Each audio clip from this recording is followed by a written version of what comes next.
Hi. In this video, I will show you how to connect WeForms to MailBluster using BitFlows.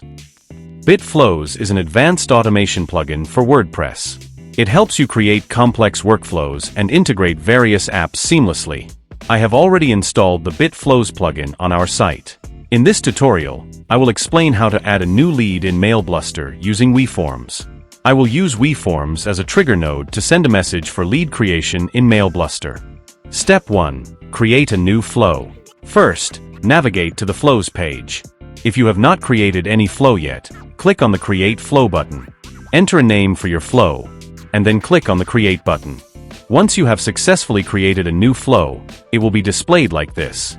Step 2. Add WeForms as a trigger. Next, let's add WeForms as a trigger in our workflow.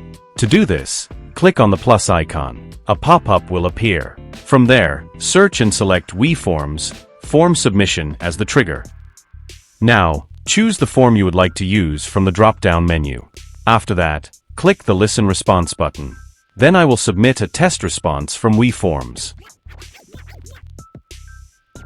Once the form submission is completed, the response will appear like this. The data will now be available in the next flow step as a variable to map. Finally, close the Trigger tab. We have successfully added a WeForms trigger to our flow. Step 3. Add an action. Now, I will add MailBluster as an action in the workflow. Click the plus icon again, then search and select MailBluster, Add Lead as the action from the pop-up. Next, select a MailBluster connection from the drop-down menu. If you don't have any existing connection or want to create a new one, simply click the Add Connection button. Here, write a name for your connection. Then you will need to provide an API key to establish a connection with MailBluster. To get your API key, visit the MailBluster dashboard. Then select Settings. Now click on the API Keys option and complete the API key creation process. Once your API key is successfully generated, then copy it. Now return to the BitFlows builder and paste the API key into the value field. Then click the Connect button.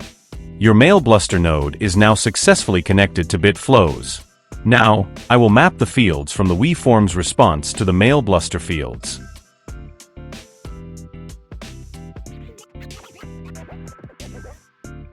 Next, you can specify the subscription status type from the drop-down options.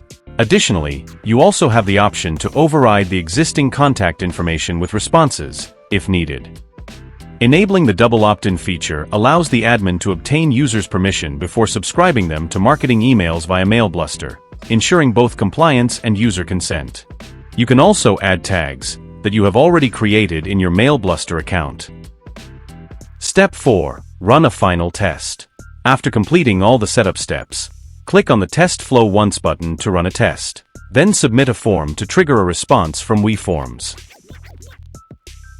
Once your form is successfully submitted, return to the BitFlows builder and click on the Logs button to view the details. In the Logs section, you can verify that your form submission response has been successfully captured and recorded in MailBluster.